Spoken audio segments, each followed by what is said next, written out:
बिस्मिल्लाहिर्रहमानिर्रहीम। अस्सलामुअलैकुम नाज़रीन इकराम, जनरल आसिम सलीम बाजवा की जानिब से जैसे ही ऐलान होता है कि सी पैक पर काम तेज़ होने जा रहा है, उसके फ़ौरन बाद ही बलूचिस्तान में BLA की जानिब से धमाका करवा दिया जाता है, जिसे इंडियन मीडिया पर कश्मीर में होने वाली कार्रवाई का बदला करार दिया जा रहा है।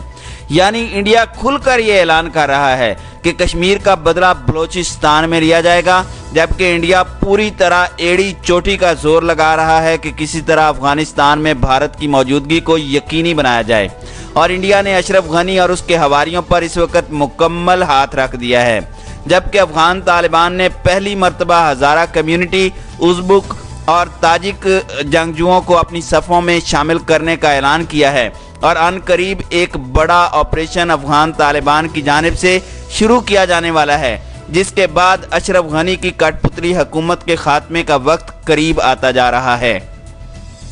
नाज़रीन इकराम, चीन और अमेरिका के दरमियान बढ़ती हुई खिते में कशीदगी और कश्मीर और अफगानिस्तान का मामला जो इंडिया के हाथ से निकलने जा रहा था, उसके बाद एक और खुफिया डील अमेरिका और इंडिया के दरमियान नजर आना शुरू हो गई है। इंडिया जो पहले ही कश्मीर के मामले पर परेशान बैठा था और कोशिश कर रहा था कि किसी तरह अफगानिस्तान से पाकिस्तान के खिलाफ महाज खुल जाए ताकि पाकिस्तान की तवज्जो कश्मीर से हट जाए, और इस मकसद के लिए भारत ने अमेरिका को पैगाम दिया कि अशरफ गनी हमारा आदमी है। अफगान पीस प्रोसेस को आगे बढ़ाने के लिए ज़रूरी है कि हमें अफगानिस्तान में पार्टनर बनाया जाए और फिर अमन मुज़ाकरात को सबोताज करने और अफगान तालिबान की साख को मुतासिर करने के लिए काबुल में सिखों के गुरुद्वारे पर हमला करवाया गया, जिसके बाद तालिबान ने अफगान हुकूमत के खिलाफ ऑपरेशन करने का इंदिया दिया।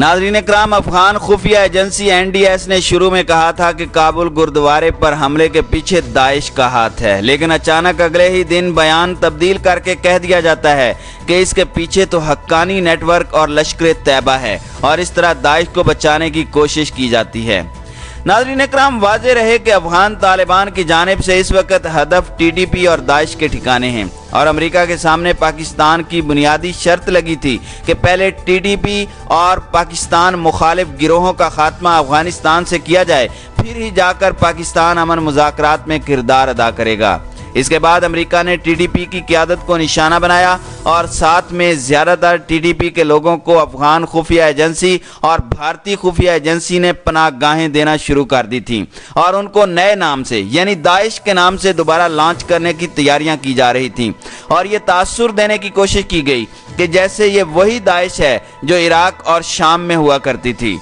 लेकिन हकीकत यह है कि ये वही TTP के अनासिर हैं जिनको नए नाम से लॉन्च करने की कोशिश की जा रही है, जबकि अमेरिकी इंटेलिजेंस कमेटी ने 2016 में ये रिपोर्ट पेश की थी कि नरेंद्र मोदी का मुशीर अजीत डोवल दाइश के साथ राब्ते में है और अफगानिस्तान में दाइश को लॉन्च करने की तैयारियां की जा रही हैं। जबकि अफगान तालिबान की आमद और अमन माहदे के साथ ही तालिबान ने कंधार और पाकिस्तानी सरहद के करीब जितने भी दाइश और इंडिया के पाले हुए दहशतगर्द थे, उनका सफाया करना शुरू कर दिया है।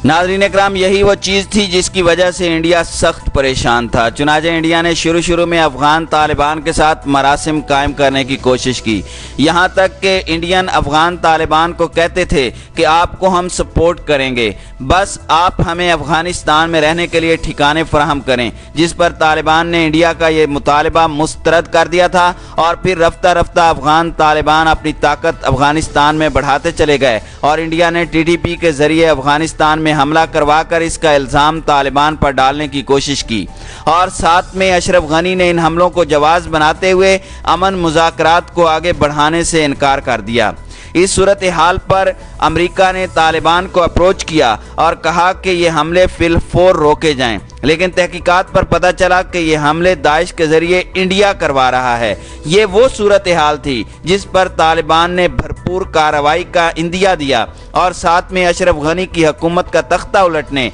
और ऑपरेशन के लिए उज़्बुक, ताजिक और हज़ारा कम्युनिटी को भी अपने साथ मिलाने का ऐलान किया, और दाइश के खिलाफ ऑपरेशन के नतीजे में दाइश के सरबराह को भागकर अपनी जान बचाना पड़ी। नाज़रीन इकराम, ये वो चीज़ थी जिस पर भारत सख्त परेशान था और उसने अमेरिका को पैगाम भिजवाया कि देखें, हम अशरफ गनी के साथ मामलात तय करवा सकते हैं अगर इंडिया को अफगानिस्तान में रोल दिया जाए और महफूज ठिकाने फराहम किए जाएँ। नाज़रीन इकराम, इंडिया ने कोशिश की कि किसी तरह अफगान अमन मुज़ाकरात मुअत्तल हो जाए और अमेरिका को ये इस वक्त झांसा दिया जा रहा है कि चूंकि सी पैक को इस वक्त रोकना बहुत ज़रूरी है और ये तभी हो सकता है जब इंडिया को अफगानिस्तान में लाकर बिठाया जाए, और अगर अफगानिस्तान से पाकिस्तान के खिलाफ महाज ना खोला गया तो सी पैक को रोकना भी मुश्किल हो जाएगा। इसलिए हर हाल में इंडिया का अफगानिस्तान में लाकर बिठाया जाए ताकि इंडिया वहां से बैठकर दहशतगर्द बलूचिस्तान और केपीके में भेजकर हालात ख़राब कराए और इस तरह पाकिस्तान की तवज्जो कश्मीर से हट जाए। नाज़रीन इकराम, लेकिन इस सूरत हाल में इत्तलाआत हैं कि अफगान तालिबान अशरफ गनी की हुकूमत का तख्ता उलटने के लिए ग्रैंड ऑपरेशन की तैयारी कर रहे हैं। इस हवाले से उज़्बुक, ताजिक और हज़ारा बिरादरी को भी अपने साथ मिलाने का फैसला किया गया है, जिसके बाद अशरफ गनी की हुकूमत ख़तरे में पड़ चुकी है, क्योंकि अशरफ गनी की हुकूमत ताजिक, हज़ारा और उज़्बुक कम्यूनिटी पर मुश्तमिल है। अगर ये लोग तालिबान के साथ चले जाते हैं तो अशरफ गनी की हुकूमत एक दिन भी नहीं टिक सकेगी। इसलिए तालिबान ने तुर्ब का पत्ता खेलते हुए उन्हें अपने साथ मिलाकर अफगान हुकूमत के खिलाफ एक बड़ा ग्रैंड ऑपरेशन करने का फैसला किया है और ईरानी हुक्काम की भी क़यादत, तालिबान की क़यादत के साथ कतर में अहम बातचीत हुई है और ईरान को पैगाम दिया गया है कि अशरफ गनी की हुकूमत तो जाने वाली है, इसलिए उनकी हिमायत करना उनके मफाद में नहीं। इस तमाम सूरत हाल में इंडिया के हाथ से मुकम्मल गेम निकलती हुई नज़र आ रही है, जिस पर इंडिया पैनिक में आ गया है और इसीलिए इंडिया ने अमेरिका को फ़ौरन कहा है कि वो किसी तरह इंडिया को अफगानिस्तान में इनवाइट करे और हो सकता है कि आने वाले दिनों में अगर अशरफ गनी की हुकूमत गिरती है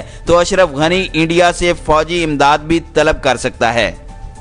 नाज़रीन इकराम, इसीलिए हालात मज़ीद पेचीदगी की जानिब जाते दिखाई दे रहे हैं और काबुल में सिखों के गुरुद्वारे पर हमला करवाकर उसका इल्ज़ाम इंडिया ने तालिबान पर लगाया और इसे हक्कानी नेटवर्क के साथ जोड़ने की कोशिश की है ताकि सिखों को पाकिस्तान से बददिल किया जाए। लेकिन पूरी दुनिया को मालूम है कि इसके पीछे उसी दाइश का हाथ है जो दरअसल टीटीपी के लोग हैं, जो इंडियन कौंसलेट में बैठकर ट्रेनिंग लेते हैं और फिर ये कार्रवाइयाँ करते हैं। जबकि हाल ही में कश्मीर में सख्त कशीदगी के बाद बलूचिस्तान में होने वाली कार्रवाई के नतीजे में जो पाक फौज के 6 सिपाही शहीद हुए हैं, उससे अंदाज़ा यही होता है कि सी पैक के खिलाफ कार्रवाई का आगाज़ कर दिया गया है, जिसमें इंडिया, अमेरिका, इसराइल पूरी तरह से इन्वॉल्व हो चुके हैं। अब पाकिस्तान के पास फ़िलहाल एक ही ऑप्शन बचा है, वो ये कि इंडिया के खिलाफ अफगानिस्तान में भरपूर कार्रवाई का आगाज़ करे और तालिबान के साथ मिलकर अशरफ गनी हुकूमत का सफाया किया जाए, क्योंकि जब इंडिया अलल ऐलान बलूचिस्तान में कार्रवाइयों का एतराफ़ करता है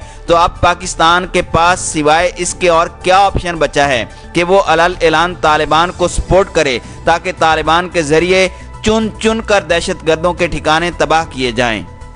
इसी तरह कश्मीर पर कार्रवाई के लिए अगर तालिबान को भी साथ मिलाना पड़े तो पाकिस्तान को ये काम करना होगा, क्योंकि इंडिया ने आरएसएस के दहशतगर्दों को इस वक्त वादी में उतारना शुरू कर दिया है। इसलिए इंटरनेशनल कम्युनिटी की परवाह किए बगैर अब ये जंग खुद ही लड़ना होगी और ये मामला अब कश्मीर से बढ़कर सी पैक तक जा चुका है। इंडिया ने गुज़श्ता दिनों गिलगित बल्तिस्तान और कश्मीर की वेदर रिपोर्ट देना शुरू कर दी है और बदला लेने की आग इंडियन मीडिया पर इस वक्त भड़काई जा रही है। इसलिए पाकिस्तान को अब कश्मीर पर बड़ा फैसला करना होगा, यानी सी पैक और कश्मीर को बचाने के लिए इस वक्त 2 महाजों पर कार्रवाई करना होगी। एक तरफ तालिबान को अफगानिस्तान में सपोर्ट किया जाए और उनके ज़रिए दहशतगर्दों का सफाया किया जाए, दूसरा कश्मीर में मुजाहिदीन को भरपूर सपोर्ट किया जाए, वरना ये मामलात बातचीत से हल होते नज़र नहीं आ रहे। जबकि अधूरी सूरत हाल ये है कि कोरोना के नाम पर विफाक और सूबों को लड़वाने की कोशिश की जा रही है। पीपल्स पार्टी और माफिया की जानिब से सिंध में लिसानी और कौमियत को हवा दी जा रही है और ये सब कुछ सोची समझी साजिश के तहत हो रहा है। पहले यही काम पीटीएम के ज़रिए कबायली इलाकों में करवाने की कोशिश की गई, फिर जब पाक आर्मी ने उनके नेटवर्क की सफाई की और अफगानिस्तान में पीटीएम के ट्रेनिंग कैंप्स को तबाह करवाया, तो अब सिंध में यही काम पीपल्स पार्टी ने शुरू कर दिया है। नाज़रीन इकराम, इसीलिए यह ज़रूरी हो चुका है कि अंदरूनी गद्दारों और दुश्मनों के साथ आहनी हाथों से निपटा जाए और इनके खिलाफ बेरहम कार्रवाई की जाए। नाज़रीन इकराम, चाहे ये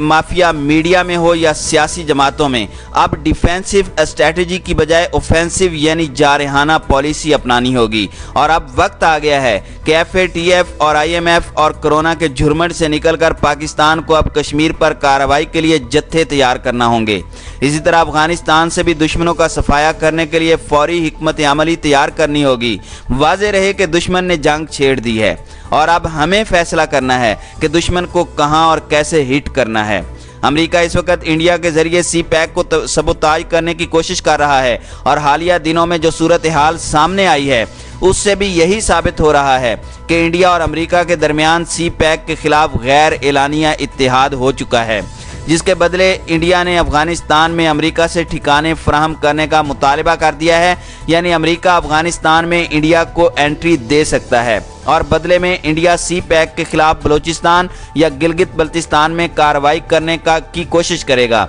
और मकसद यही होगा कि चीन को किसी सूरत इस कॉरिडोर से फ़ायदा ना उठाने दिया जाए।